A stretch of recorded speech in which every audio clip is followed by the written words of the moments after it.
오늘 우리들에게 주시는 하나님의 귀한 말씀, 성경 봉독하는 시간입니다. 하나님이 우리에게 주시는 말씀은 신약 성경 로마서 9장 4절부터 8절까지의 말씀입니다. 신약 성경 로마서 9장 4절부터 8절까지의 말씀을 우리 다 같이 합심하여 함께 봉독하겠습니다. 그들은 이스라엘 사람이라.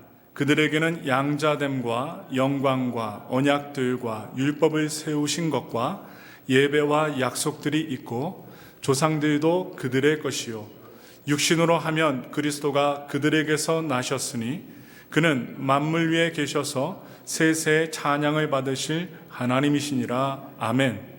그러나 하나님의 말씀이 폐하여진 것 같지 않도다. 이스라엘에게서 난 그들이 다 이스라엘이 아니요 또한 아브라함의 씨가 다 그의 자녀가 아니라 오직 이삭으로부터 난 자라야 내 씨라 불리리라 하셨으니 곧 육신의 자녀가 하나님의 자녀가 아니요 오직 약속의 자녀가 씨로 여기심을 받느니라. 아멘. 우리가 항상 삶을 살아가다 보면 약속을 합니다. 오늘 특별히 약속에 대하여 또한 약속의 자녀들에 대해서, 백성들에 대해서 우리가 로마서의 말씀을 추적하며 은혜 받기를 원합니다. 그래서 약속은 지켜져야 하고 약속이 지켜지지 않을 때는 원망이 쌓이게 됩니다. 우리가 살펴볼 이스라엘 민족에게는 하나님께서 여러 가지 약속을 하셨습니다. 그 약속은 대부분 이루어졌고 남아있는 약속도 이루어져 가고 있습니다. 그런데 그 당시 1세기에 살던 로마에 살던 이방 기독교인들 중에는 그 하나님의 약속이 끝났다라고 생각하는 사람들이 있었습니다. 그래서 하나님이 이스라엘과의 약속을 끝내고 이제는 교회와 약속을 맺으셨다라고 그들은 생각했습니다. 하나님이 이스라엘과 약속을 정말 끝내셨을까요? 그렇지 않겠죠? 이것은 하나님의 구원의 역사를 이해하는 데 대단히 중요한 질문입니다. 오늘 특별히 이 질문에 대해서 바울이 어떻게 설명하고 논증하고 있는지 살펴보면서 하나님의 약속의 자녀라는 제목으로 여러분들과 은혜의 말씀, 소망의 말씀을 나누겠습니다. 로마서 1장으로 시작해서 8장까지 길게 여러분들이 통독하고 읽으시다 보면 바울은 모든 사람이 행위가 아니라 예수 그리스도를 믿는 믿음으로 말미암아 구원받는다는 복음의 핵심을 전합니다. 그런데 이제 바울에게 마음에 걸리는 대상이 있었습니다. 누구일까요? 그것은 예수님을 그들의 메시아로 믿지 않고 십자가에 못 박아버려 죽여버린 동족인 유대인들이었습니다. 바울은 유대인들이 받은 특권들을 말하고 생각합니다. 또한 바울은 그들이 누렸던 특권을 이렇게 소개하고 있습니다. 우리 말씀 보겠습니다. 오늘의 본문의 말씀이에요. 로마서 9장 4절부터 5절의 말씀입니다. 그들은 이스라엘 사람이라 그들에게는 양자됨과 영광과 언약들과 율법을 세우신 것과 예배와 약속들이 있고 조상들도 그들의 것이요 육신으로 하면 그리스도가 그들에게서 나셨으니 그는 만물 위에 계셔서 세세 찬양을 받으실 하나님이시니라. 아멘. 여기서 우리가 중요하게 볼 단어가 있어요. 양자됨입니다. 유대인들의 특권이 무엇이냐? 하나님이 양자 삼으셨다는 거예요. 하나님은 또한 출애굽기 4장 22절에 양자됨을 선포하셨습니다. 읽겠습니다. 너는 바로에게 이르기를 야훼 말씀에 이스라엘은 내 아들 내 장자라. 이렇게 표현하셨습니다. 내 아들 내 장자라는 거예요. 그들은 광야 성막과 또한 성전에서 하나님과 교제했습니다. 또한 하나님의 언약들을 맺었습니다. 그리고 성전에서는 예배를 통해서 하나님과 교제가 끊이지 않는 특권을 누렸습니다. 또한 아브라함과 모세와 다윗에게 주신 하나님의 언약들이 너무나도 많이 그들에게 주어졌습니다. 그들에게 또한 무엇이 있었냐? 약속이 있었습니다. 약속. 이것은 그들을 구원할 메시아에 대한 구약의 약속들이었습니다. 바로 예수님에 대한 이야기였습니다. 모든 믿음의 사람들이 바로 그들의 조상이 되었습니다. 그리고 예수 그리스도 역시 그들과 동족인 유대인의 모습으로 이스라엘 땅에 오셨습니다. 이처럼 이스라엘 백성들에게 많은 특권이 있었음에도 불구하고 유대인들은 약속대로 오셨던 예수님을 그들의 메시아로 인정하지 않았습니다. 받아들이질 않았습니다. 또한 당시에 로마에 있었던 이방 기독교인들 중에는 유대인들이 메시아를 죽였다라는 그 민족이라는, 예수님을 죽인 민족이라는 반유대주의적인 그 감정이 쌓여져 가고 있었습니다. 어떻게 예수님을 몰라보고 죽일 수 있었느냐 하면서 반유대주의 감정이 형성되었어요. 그들은 하나님이 이스라엘과 맺은 언약들은 끝났고 이제는 우리가 그들을 대신하여 하나님의 언약 백성이 되었다라고 생각했습니다. 촛대가 이방인들에게 옮겨졌다라고 생각한 것이죠. 그래서 유대인들을 향한 하나님의 약속은 정말로 끝난 것일까요? 바울은 이 생각에 대한 답변을 제시합니다. 우리 그 말씀 보겠습니다. 로마서 9장 6절부터 8절의 말씀 읽겠습니다. 그러나 하나님의 말씀이 폐하여진 것 같지 않도다. 이스라엘에게서 난 그들이 다 이스라엘이 아니요 또한 아브라함의 씨가 다 그의 자녀가 아니라 오직 이삭으로부터 난 자라야 내 씨라 불리리라 하셨으니 곧 육신의 자녀가 하나님의 자녀가 아니요 오직 약속의 자녀가 씨로 여기심을 받느니라. 아멘. 지금 바울은 이스라엘과 약속의 자녀에 대한 새로운 정의를 제시합니다. 무엇이냐? 깊이 말씀드리면요, 혈통적인 이스라엘이 아니라는 것입니다. 혈통적으로 유대인으로 태어났다고 해서, 아버지 어머니가 유대인이라고 해서 그 가족 안에서 태어났다고 해서 자동적으로 하나님의 자녀가 되는 것이 아니라는 거예요. 목사님, 사모님, 그리고 권사님, 장로님, 안수 집사님, 그 집안에서 태어났다고 해서 자동적으로 크리스찬이 되지 않는 것과 똑같습니다. 오직 약속의 자녀가 하나님의 자녀라는 것입니다. 이러한 사실은 유대인들에게 상당히 큰 충격적인 사실로 받아들여졌습니다. 유대인들은 아브라함의 육신의 자녀인 자신들이 당연히 하나님의 구원받은 백성이라고 생각했습니다. 장자라고 여긴 거예요. 그러나 바울은 육신의 자녀와 약속의 자녀를 구분합니다. 이스라엘 백성들이 착각한 것을 구분하여 준 것입니다. 창세기 보시면 이스마엘과 이삭이 나와요. 다 같은 아브라함의 아버지를 두고 있습니다.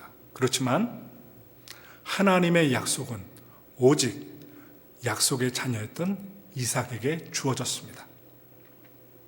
또한 이 에서와 야곱이 나와요. 이삭의 두 아들이죠. 쌍둥이 아들인데 다 같은 이삭의 자녀였지만 하나님의 약속은 오직 약속의 자녀인 야곱에게 주어졌습니다. 왜 이삭과 야곱이 하나님의 약속의 자녀가 되었을까요? 성경은 이스마엘과 또한 에서를 이렇게 설명합니다. 이스마엘을 어떻게 설명하느냐? 광야에서 거주하며 활을 쏘는 자로 소개하고 있습니다. 또한 에서는 털이 많은 자였죠. 아주 늠름한 사나이입니다. 에서는 익숙한 사냥꾼, 들사람으로 성경에선 표현합니다. 당시 고대 사회에서 이스마엘과 에서와 같은 자신의 사냥하는 기술로 정복하고 이기는 자들은 그 당시 영웅이었습니다. 영웅. 왜냐? 집안 사람들을 먹여 살리는, 보호하는 영웅과 같은 존재였습니다. 그들이 성경이 아닌 다른 문화권에 살았다면 영웅으로 추앙받았을 것입니다. 반면 이삭과 야곱을 보세요. 그런 사냥을 잘하고 털이 많고 늠름한 싸움을 잘하는 들사람과 같은 사람들과는 전혀 반대되는 사람들이에요. 거리가 먼 사람들입니다. 이삭은 묵상을 좋아합니다. 그리고 조용한 성격의 사람이었고 야곱도 그의 아버지의 성격을 이어받아 조용한 사람이었어요. 그리고 어머니와 함께 집에 거하는 것을 좋아하는 집돌이였습니다. 그렇기 때문에 그들이 한마디로 살아남기 위해서는 하나님이 필요한 사람들이었다는 거예요. 사냥도 못해요. 활동적이지도 못해요.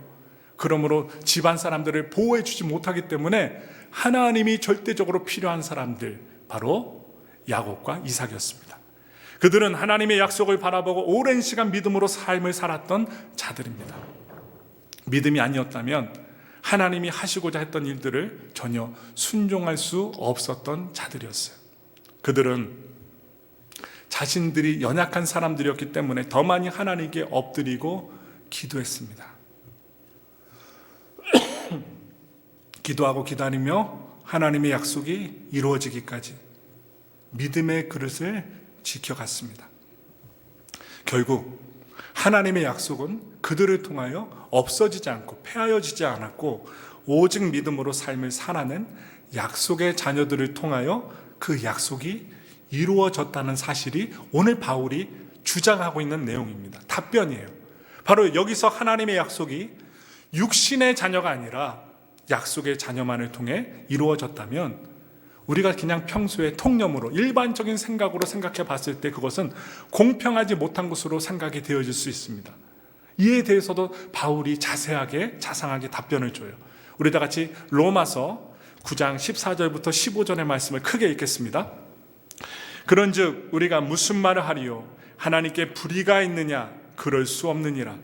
모세에게 이르시되 내가 긍휼히 여길 자를 긍휼히 여기고 불쌍히 여길 자를 불쌍히 여기리라 하셨으니. 우리는 지금 하나님의 선택을 오해하면 안 됩니다.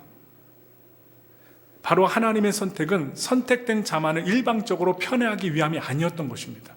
우리가 말씀을 더 살펴볼 텐데요, 하나님께서 약속의 자녀를 선택하신 것은 그 약속의 자녀만 편애하여 사랑하시기 때문이 아니었습니다. 무엇이냐? 하나님의 약속을 소중하게 여기며 순종하는 사람들을 통하여 하나님이 살아계심이 나타내고 증거가 되고 결국 많은 사람들이 복을 얻기 위한 목적이 있었다는 거예요. 따라서 하나님의 선택은 불공평한 것이 아니라 모두에게 복을 주시기 위한 하나님의 넓고 깊은 배려가 담겨 있다는 것입니다. 하나님은 약속의 자녀들이 하나님의 영광의 풍성함을 전하는 긍휼의 도구가 되길 원하셨습니다. 그래서 하나님이 이스라엘을 선택하신 것은 하나님의 영광의 풍성함을 온 민족들에게 전달하기 위함이었습니다. 결코 이스라엘 백성들만 구원하시기 위함이 아니라는 거예요. 독점이 아니라는 거예요. 그러나 이스라엘 백성은 자신들이 어떠한 부르심을 받았는지, 어떠한 특권을 받았는지, 위대한 특권을 받았음에도 불구하고 잊어버리고 말았습니다. 그들은 선택을 받았지만 특권만 누렸지 하나님의 약속이 어디로 향하고 있었는지는 잊어버리고 말았습니다. 놓쳤어요. 그래서 바울은 유대인들이 놓치고 있었던 사실을 이렇게 이야기합니다. 로마서 9장 23절부터 24절의 말씀을 읽겠습니다. 또한 영광 받기로 예비하신 바 긍휼의 그릇에 대하여 그 영광의 풍성함을 알게 하고자 하셨을지라도 무슨 말을 하리요? 이 그릇은 우리니 곧 유대인 중에서뿐 아니라 이방인 중에서도 부르신 자니라. 지금 하나님께서 하나님의 영광의 풍성함을 알려주시기 위해서 유대인만이 아니라 바로 이방인도 부르시고 또한 이방인도 약속의 자녀로 삼으셨다라고 주장합니다. 바울은 바로 이 사실을 쉬운 결정이 아니라 이미 예언되어 있는 구약의 말씀 속에 있다는 사실을 인용해서 설명해 줍니다. 우리 다 같이 로마서 9장 25절부터 27절의 말씀 읽겠습니다. 호세아의 글에도 이르기를 내가 내 백성 아닌 자를 내 백성이라 사랑하지 아니한 자를 사랑한 자라 부르리라.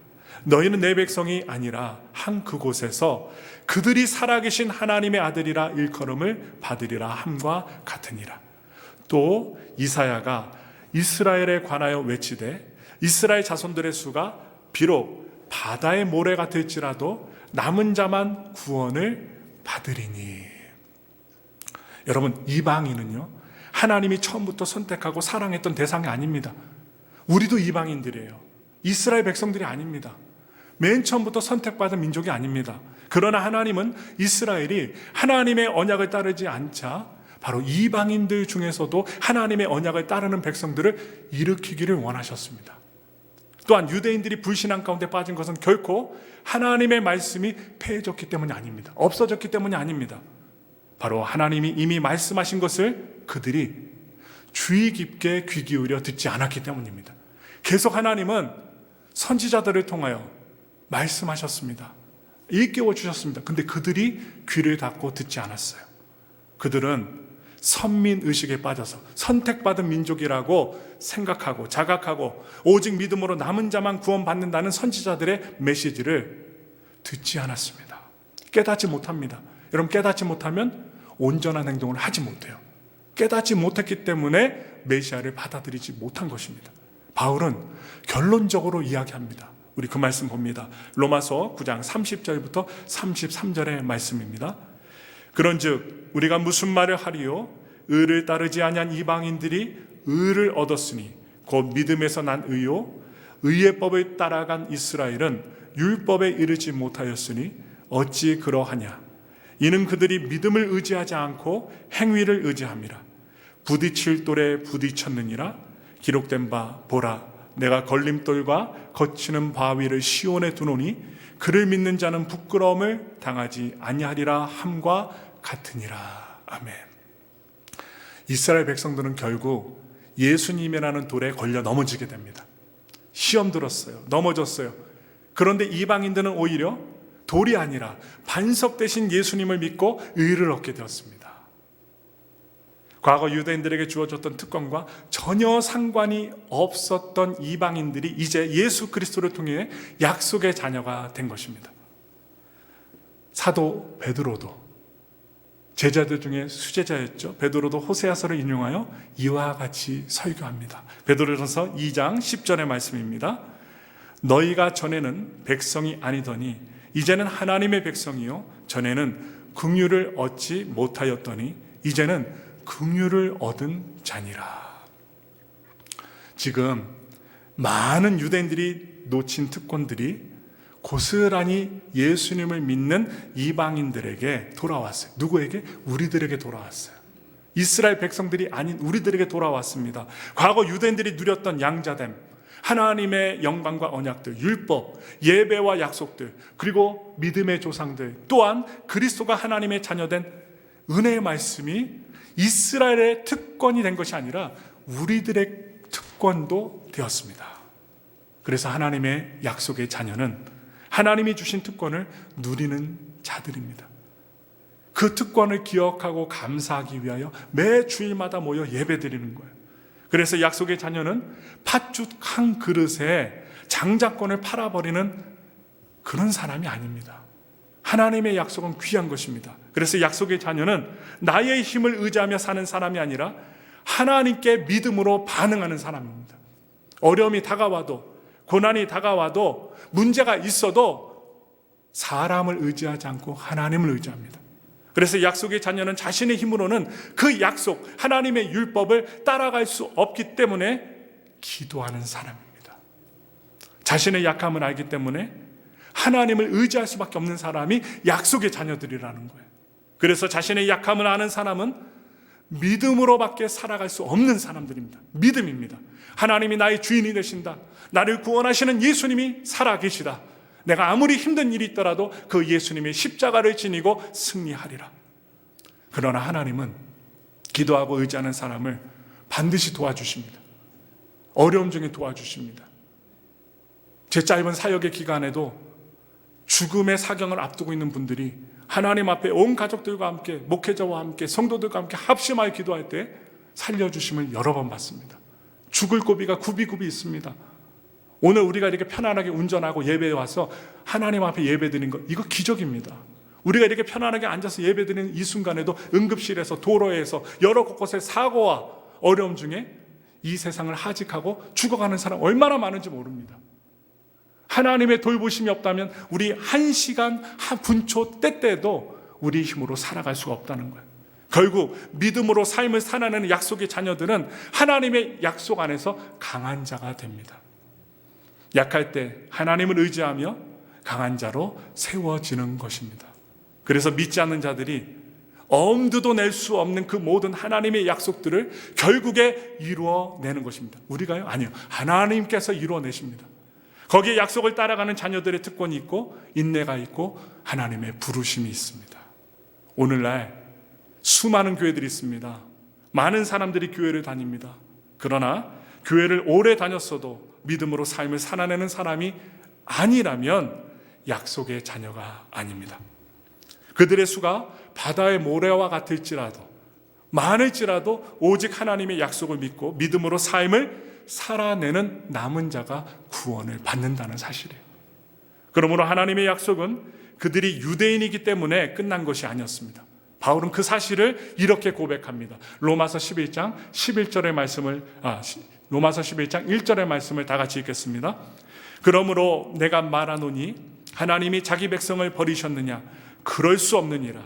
나도 이스라엘인이요 아브라함의 씨에서 난 자요 베냐민 지파라. 하나님께서 자기의 백성을 버리시지 않으셨는데 그들이 메시아를 거부하며 구원에 이르지 못하고 있는 것은 이유가 있었습니다. 모든 문제에는 이유가 있습니다.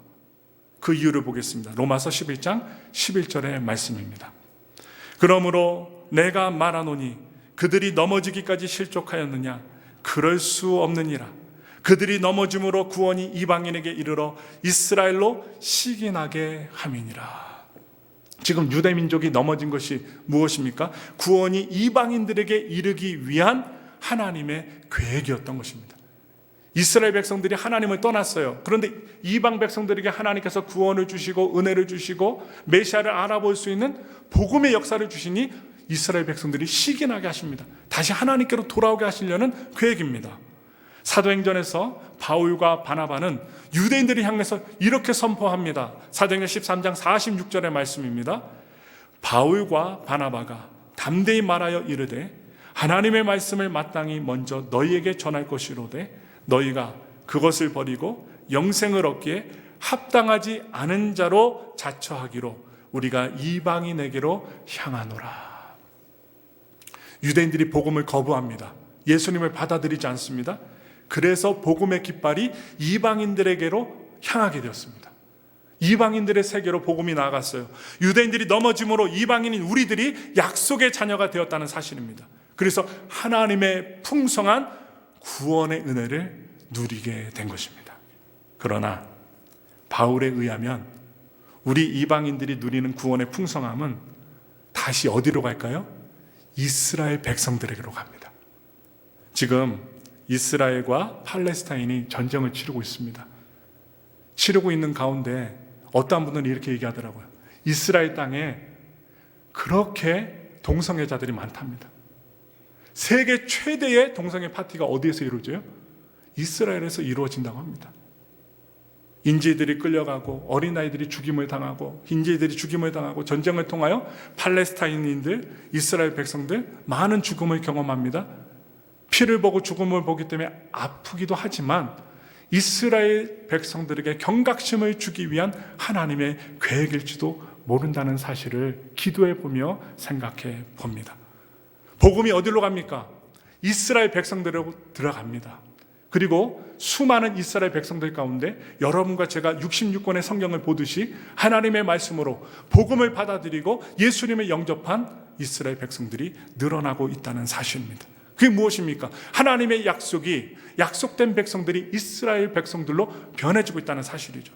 그래서 그들도 구원받아야 할 하나님의 백성들이라는 사실입니다. 그래서 그 기대를 가져다 줄 이스라엘 백성들의 희망을 줄 말씀을 바울이 다시 한번 말씀하는데 로마서 11장 12절 말씀 한번 볼게요. 우리 다 같이 로마서 11장 12절의 말씀 읽겠습니다. 그들의 넘어짐이 세상의 풍성함이 되며 그들의 실패가 이방인의 풍성함이 되거든 하물며 그들의 충만함이리요. 여기서 바울이 강조하고 있는 것은 바로 유대인의 넘어짐이 아니라 그들의 회복에 초점을 맞추고 있습니다. 이스라엘의 백성의 회복입니다. 아주 중요하게 여깁니다. 그들에겐 여전히 하나님의 약속이 남아있다는 사실이에요. 바로 그들도 구원을 받아야 할 하나님의 약속의 백성이라는 사실이죠. 바울은 이스라엘과 교회와의 관계를 이렇게 정리합니다. 로마서 11장 28절부터 31절까지 믿음으로 읽겠습니다. 복음으로 하면 그들이 너희로 말미암아 원수된 자요, 택하심으로 하면 조상들로 말미암아 사랑을 입은 자라. 하나님의 은사와 부르심에는 후회하심이 없느니라. 너희가 전에는 하나님께 순종하지 아니하더니 이스라엘이 순종하지 아니함으로 이제 긍휼을 입었는지라. 이와 같이 이 사람들이 순종하지 아니하니 이는 너희에게 베푸시는 긍휼로 이제 그들도 긍휼을 얻게 하려 하심이라. 하나님의 긍휼은 바로 이스라엘이 넘어짐으로 우리 이방인들에게, 우리들에게 이르렀습니다. 그리고 그 하나님의 긍휼은 우리들만이 아니라 넘어진 이스라엘 백성들에게 또다시 긍휼을 얻게 하게 하시려는 하나님의 목적이 있음을 오늘 로마서 말씀을 통해 보게 됩니다. 여러분, 구원의 복음이 어디서부터 출발합니까? 유대인에게서 나옵니다. 그래서 유대인들을 약속의 구원으로 인도하기 위하여 다시 이스라엘로 흘러가야 한다는 것입니다. 이것이 바울이 로마서 9장, 10장, 11장에서 말하고 있는 전체적인 구원의 큰 그림입니다. 따라서 이스라엘의 역할과 그들의 회복과 구원을 배제한 복음, 이스라엘 백성들은 예수님을 죽였기 때문에 그들에겐 구원이 없어. 이러한 복음에 대한 자세는 반쪽짜리 복음이라는 거예요. 모두가 이스라엘 백성들까지도 구원받을 백성이라는 것을 우리는 알아야 합니다. 그러므로 하나님은 아브라함에게 내 씨로 말미암아 천하 만민이 복을 받으리라고 약속하신 그 말씀, 그것을 지금도 이루어내시고 있다는 사실이에요. 그래서 하나님은 이 약속의 씨를 이어가기 위하여 이삭을 선택하셨고 야곱을 선택하셨습니다. 그런데 여러분 보세요. 성경을 갖다 우리가 통독하며 보면 사탄은, 마귀는 이러한 하나님의 복음의 씨, 구원의 씨를 없애려고 끊임없이 공격했습니다. 이 말씀은 믿는 자들도 넘어지게 하고 하나님의 구원의 자리에서 이탈하게 만들도록 공격하고 있다는 사실이에요. 예를 들자면 애굽의 바로는요, 바로 모든 히브리 남자아이를 죽이라고 명령했습니다. 나일강에 다 버려서 죽이라고 했어요. 수장시키라고 했습니다. 또한 하만은요, 페르시아 제국의 모든 유대인을 한날 한시에 멸절시키라고 했습니다. 또한 예수님 당시, 예수님이 태어나는 그 당시에 헤롯 왕은 약속의 씨로 오신 예수님을 죽이고자 베들레헴에 사는 모든 영아들을 학살했습니다. 이것이 무엇입니까? 사탄 마귀의 계략이었습니다. 계획이었습니다. 하나님의 씨앗을 완전히 없애버리려 했던 계획이에요. 그러나 우리가 예수님을 믿음으로 약속의 자녀가 된 것은 무엇입니까? 기적입니다. 오늘 우리가 이렇게 예배드리고 예수님의 이름으로 기도합니다. 사도신경을 외우고 주기도문을 외우고 하나님 앞에 고개 숙여 우리의 문제를 아뢰고 사람이 아닌 하나님 앞에 우리의 인생의 삶을 내어맡기는 믿음의 삶을 살게 된 것은 하나님의 기적이라는 것입니다. 이 모든 사탄의 방해를 뚫고 유대인의 종의 약속의 자녀가 살아남았기 때문에 하나님의 복음의 말씀이 우리에게 전수된 것입니다. 유대인들이 전한 복음 때문에 우리는 육신의 자녀가 아니라 약속의 자녀가 되었습니다. 이제 우리 때문에 넘어진 이스라엘이 다시 약속의 자녀로 세워지도록 우리가 기도해야 됩니다. 이 말씀 무엇입니까? 지금 팔레스타인과 이스라엘이 전쟁을 치르고 있습니다. 이것이 자칫 잘못 번지게 되면 세계 전쟁으로 번질 수 있습니다. 이스라엘 백성들을 향하신 하나님의 은혜가 넘쳐나게 하시고 하마스라는 테러 단체는 없어지게 하여 주시고 애꿎은 다른 백성들이 죽임을 당치 않도록 하나님의 백성들을 도우소서. 기도할 수 있는 우리가 되길 바라며 하나님의 도구로 사용되시는 하나님의 사람, 하나님의 백성, 하나님의 성도, 약속의 자녀들이 되시기를 예수님의 이름으로 축원합니다.